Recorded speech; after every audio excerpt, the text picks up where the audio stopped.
మోసకారి Modi down down, అబద్ధాల Amit Shah go back అంటూ Andhra Pradesh Congress committee మరియు జాతీయ విద్యార్థి సంఘ నేతలు స్థానిక విఆర్సీ సెంటర్ అంబేద్కర్ విగ్రహం వద్ద భారీ నిరసన కార్యక్రమం చేపట్టారు. ఈ కార్యక్రమంలో చెంచల బాబు యాదవ్ మాట్లాడుతూ భారతీయ జనతా పార్టీ, తెలుగుదేశం పార్టీ ఈ 5 కోట్ల ఆంధ్రప్రదేశానికి పలు సభల్లో వాగ్దానం చేశారు. వెంకటేశ్వర సాక్షిగా తిరుపతి సభలో వాగ్దానం చేశారు. మేము అధికారంలోకి వస్తే ఈ రాష్ట్రానికి 5 సంవత్సరాలు కాదు 10 సంవత్సరాల పాటు ప్రత్యేక హోదా ఇస్తామని చెప్పిన పెద్ద మనుషులు ప్రధానమంత్రి నరేంద్ర మోడీ గారు, అమిత్ షా గారు, చంద్రబాబు నాయుడు గారు, వెంకయ్య నాయుడు గారు ఈరోజు మాట మార్చారు. ఎన్నికల్లో ఓట్లు తినుకున్నారు. ఏరు దాటిన తర్వాత తెప్పతానేసిన సామెతగా ఈరోజు భారతీయ జనతా పార్టీ, తెలుగుదేశం పార్టీ మాట మార్చి 5 కోట్ల మంది ఆంధ్రులకు అన్యాయం చేసి ఈరోజు ప్రత్యేక హోదాను దాటవేసి ప్రత్యేక ప్యాకేజ్ అంటున్నారు. మేము తెలియజేసుకుంటున్నాం, ఈ రాష్ట్రానికి ప్రత్యేక హోదా విభజన చట్టం ప్రకారం ప్రత్యేక హోదా లభించుంటే దాదాపు ఈ 3 సంవత్సరాల్లో 3 లక్షల కోట్లు నిధులు కేంద్రం నుంచి రాష్ట్రానికి వచ్చి ఉండేవి, పరిశ్రమలు వచ్చి ఉండేవి, నిరుద్యోగ సమస్యలు ఉండేది, రైతులకు రుణాలు వచ్చి ఉండేవి, అలాగే సబ్సిడీలు వచ్చి ఉండేవి, అనేక రకాల పరిస్థితులు వచ్చి ఉండేవి. ఈ ఆంధ్ర రాష్ట్రానికి మొట్టమొదటి ద్రోహులు ఎవరంటే భారతీయ జనతా పార్టీ, తెలుగుదేశం పార్టీ. ఈ 2 పార్టీలే ఆంధ్ర రాష్ట్రానికి ద్రోహం చేశాయి, కానీ కాంగ్రెస్ పార్టీ ద్రోహం చేయలేదు తెలియజేసుకుంటున్నాం.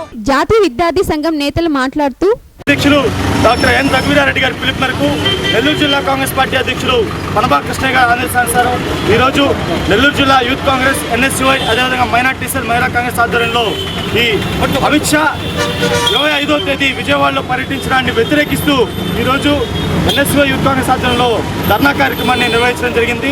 ఈ సందర్భంగా మేము అమిత్ షా గారిని ఒకటే అడుగుతా ఉన్నాం, ఈ బీజేపీ నాయకులు అమిత్ షా గారిని. ఏదైతే గత సంవత్సరం మార్చి నెలలో ఇదే అమిత్ షా గారు రాజమండ్రిలో పర్యటించడం జరిగింది. రాజమండ్రిలో పర్యటించినప్పుడు అనేక వాగ్దానాలు చేశారు. ఈ ఆంధ్రప్రదేశ్కి దాదాపు 1,40,000 కోట్ల రూపాయలు నిధులు మంజూరు చేస్తున్నామని చెప్పి, అదేవిధంగా ప్రత్యేక హోదా కంటే కూడా ప్రత్యేక ప్యాకేజ్ మంచిదని చెప్పి, అనేక రంగాల్లో కూడా ఆంధ్రప్రదేశ్ అభివృద్ధి చేస్తామని చెప్పి అమిత్ షా గారు ఆ రోజు అబద్ధాలు చెప్పి వెళ్ళిపోయారు. అయితే మేము ఒకటే అడుగుతా ఉన్నాం, అయ్యా అమిత్ షా గారు, మీకు కానీ మీ ప్రభుత్వానికి కానీ నిజంగా చిత్తశుద్ధి ఉంటే మీరు చేయాల్సింది ఏదో పర్లేదు. కేవలం ఆ రోజు కాంగ్రెస్ పార్టీ ఆంధ్రప్రదేశ్ పునర్విభజన చట్టంలో ఏదైతే హామీలను ఈ ఆంధ్రప్రదేశ్ ప్రజలకు ఇచ్చిందో వాటిని అమలు చేయండి. ముందు మీ ప్రభుత్వానికి చిత్తశుద్ధి ఉంటే తర్వాత మీరేమన్నా ఆంధ్రప్రదేశ్ ప్రజలకు చేయాలనుకుంటే చేయండి, కానీ అంతేకాని కళ్ళబొల్లి మాటలు చెప్పి అబద్ధాలు చెప్పి ఆంధ్రప్రదేశ్ ప్రజలను మభ్య పెట్టాలని చూస్తే మాత్రం ఖచ్చితంగా ఈ ఆంధ్రప్రదేశ్ రాష్ట్రంలోని యువకులు కానీ విద్యార్థులు కానీ ఎవరు ఊరుకునే పరిస్థితి లేదు. ఆంధ్రప్రదేశ్ రాష్ట్ర కాంగ్రెస్ పార్టీ అధ్యక్షులు ఎన్ రఘువీరారెడ్డి గారి పిలుపు మేరకు, అదేవిధంగా నెల్లూరు జిల్లా కాంగ్రెస్ పార్టీ అధ్యక్షులు పనబా కృష్ణ గారి ఆదేశాల మేరకు నెల్లూరు జిల్లాలో చేపట్టిన నిరసన కార్యక్రమం.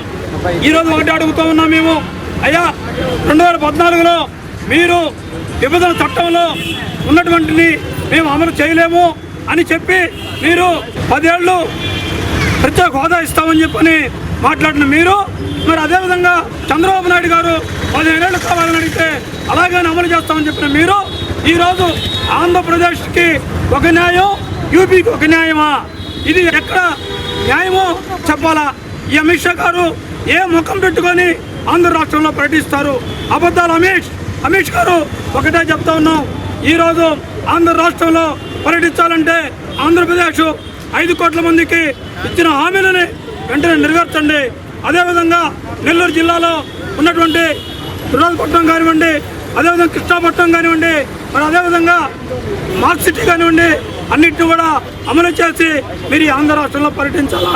అంతేగాని ఆంధ్ర రాష్ట్ర ప్రజలని ప్రత్యేక హోదాతో మోసం చేసి ఓట్లు దండుకొని ఈరోజు మళ్ళీ తిరిగి బీజేపీకి పట్టం కట్టమని చెప్పని మీరు పర్యటించడం అసలు చాలా సిగ్గుచేటు.